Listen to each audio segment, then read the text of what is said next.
কিছু মানুষ প্রায় সময় বলে থাকে যে শেষ রাতে স্বপ্ন দেখলে অথবা ফজরের পরে স্বপ্ন দেখলে সেটা পূর্ণ হয়। কোরআন হাদিসে এ ব্যাপারে কি বলে?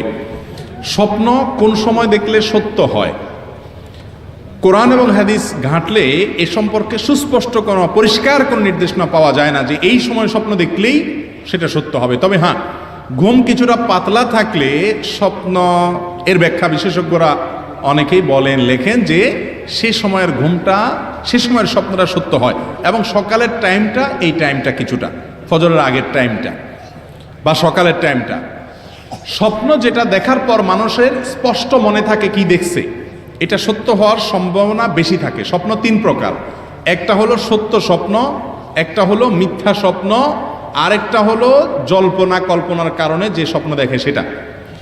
আপনি যখন বিদেশে যাওয়ার জন্য জল্পনা কল্পনা করতেছেন, ভিসা আসছে, জীবনে প্রথম বিদেশ যাবেন, ভিসার টাকা পয়সা দেওয়া হয়েছে, টিকিট হয়ে গেছে, অপেক্ষা আছেন, ডেট পড়ে গেছে, আপনি এখন শুধু ঘন ঘন স্বপ্ন দেখবেন, এয়ারপোর্টে চলে যাচ্ছেন, ইমিগ্রেশনে দাঁড়ায় আছেন, বিমান ছেড়ে দিচ্ছে, এই জাতীয় স্বপ্ন তখন দেখবেন।